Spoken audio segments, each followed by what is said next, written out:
Hello everyone, it's Gummy again. I'm sorry that it's been so long since the last video, but rest assured knowing that the silence on our end wasn't due to inactivity. Contrarily, it was due to how busy development has been over the last months. We're looking to start doing some testing, but not necessarily how you might expect. It's no bluff that new code has been written for all aspects of the game, not just ones at the top level, so we need to make sure even the most basic features are operational. But with that being said, things are looking quite good and the code base is flexible should any issues arise. So for this video, I'd like to talk about the endgame as a whole and how the PvP ties in. At the release of Burning Crusade, you had the first season arena gear, the first set of honor rewards, and up to and including tier 5. Now, it was a little over 4 months after the fact that tier 6 was introduced, and although we intend to have those raids developed at the time of release, we want to maintain a similar timetable. I've mentioned that attunements and all that goes with them will be kept, and that's quite a lengthy journey that guilds have to go through together. But as the server gets older, we want that experience to remain, even for new guilds. And part of maintaining that experience goes hand in hand with the PvP system, since the rewards can be quite good. When we consider how much time goes into reaching and clearing the quests, attunements, heroics, tier 4, tier 5, then tier 6, we expect that the majority of raiders won't get past tier 5, at least not for a significant amount of time. So in that regard, let me talk a little bit about the PvP. Now, in Burning Crusade, you farm honor for the basic rewards and then play arena to earn the gear. It's a good system that we've implemented as it was, but at the end of the first season, we might not move on to the next set of rewards. We want to keep an eye on the overall progression and gear of the server as a whole. It's possible that we'll move on to the next set of gear sooner than we thought, but there's a real possibility that only a few guilds get past tier 5 after several seasons. So we'll play it by ear, but for me, I think the game is at its best when it's rewarding to do both PvP and PvE instead of choosing one over the other. Now, for the most part, implementing the PvP is pretty straightforward, so even though I actually enjoy PvP more than PvE, there's only really so much I can say about it. I'd like to expand a little more on what I spoke about in my previous video. One of the remarks I read often was people were skeptical that our system could do more than just the basics that the video covered. I'd have to say that my favorite fight in the Burning Crusade is Kael'thas from the Eye. But first, let me start off a little bit smaller by going over the 5-man version in Magister's Terrace. So I'm going to go ahead and start off by explaining how the Phoenixes work, where they leave an egg behind after death, which then has to be killed before it hatches.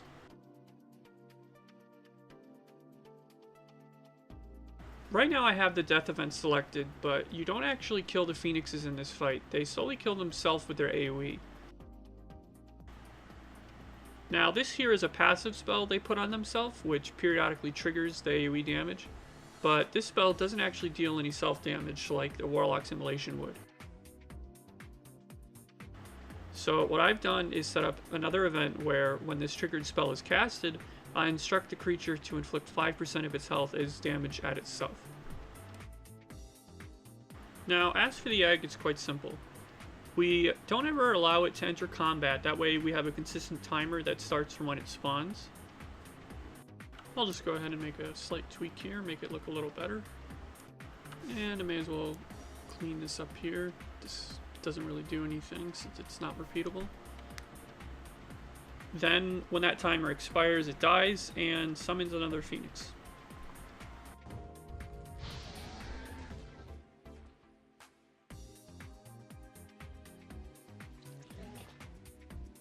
So now we'll move on to the boss himself, and of course the most notable aspect of the fight is his gravity lapse ability that starts at 50% HP. So let me go ahead and damage him a bit.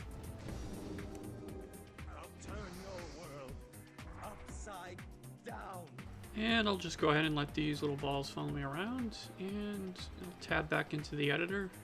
So about a second after he reaches 50% HP, he'll start the ability that knocks everyone up in the air. There's actually dozens of spells called Gravity Lapse that play a role here or in the eye, but we're only interested in the one that plays a script effect and also has a cast time. So these several commands here are what get executed onto each player the spell hits. We remove any old versions of the spells we're about to cast at them, then we cast the new ones. This one doesn't actually do anything, it's just a visual.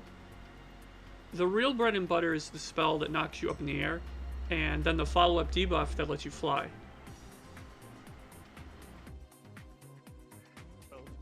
Upside down. And the reason we need the original spell to do this is that it determines who the commands are called onto. Every command has a source and a target, and as it happens, this spell targets any and every alive player. And finally, there's a little event that plays when the boss dies. He activates a couple of game objects and tells everyone why this is just another setback. My demise accomplishes nothing. The master will have you. You will drown in your own blood. The world shall burn. So let's go back a bit before Kael'thas lost his way and whatnot, and illustrate how all of this plays a role on a much larger scale. Our list of events is of course much larger for a fight that takes close to half an hour, but the principles are more or less the same. There's a little event when you first aggro him. He becomes unattackable, says something, takes about 20 seconds to play out, then says another line before calling another script onto Thaldred. As you might have guessed, the script he calls on the Thaldred makes him attackable, before then aggroing the zone. When Thaldred dies, Kael's informed, and a script is then sent to Lord Sanguinar. And this follows through until the last one, Telonicus, dies. Now, when Telonicus dies, one of the larger sequences begins, and it starts with Kael summoning all of his weapons that you have to fight. There's a single spell for each weapon, which is what you're seeing happening after 11.5 seconds. And then there's a 2-minute pause before the next phase of the fight. Then there's a 3-minute pause, or 5 minutes since the start of the sequence, before the next phase begins when Kael himself enters the fight. This phase is more or less straightforward. The Phoenixes work the same as they do in Magister's Terrace, and if your raid can deal with the shield and Pyroblast sequence, the real fun doesn't begin until 50%.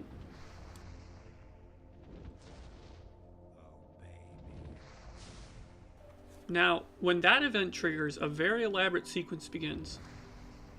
The first thing it does is instruct the boss to move to a point on his platform, and then to carry over another sequence once he arrives there.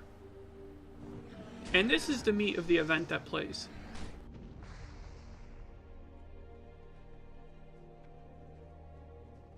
I have not come this far to be stopped. The future I have planned will not be jeopardized. Now you will take true power. I'm not going to go over every little detail, but you should have the gist of what's going on in the giant list you see. It might seem a little complicated, but once you get the hang of making these kind of events, it really becomes quite quick and easy, which of course in turn makes it easier to debug. So that's all I'm going to talk about for this video. I realize I've talked quite a bit about the AI, so the next video I make will be a little bit different. Anyway, that's all for now, and take care, guys.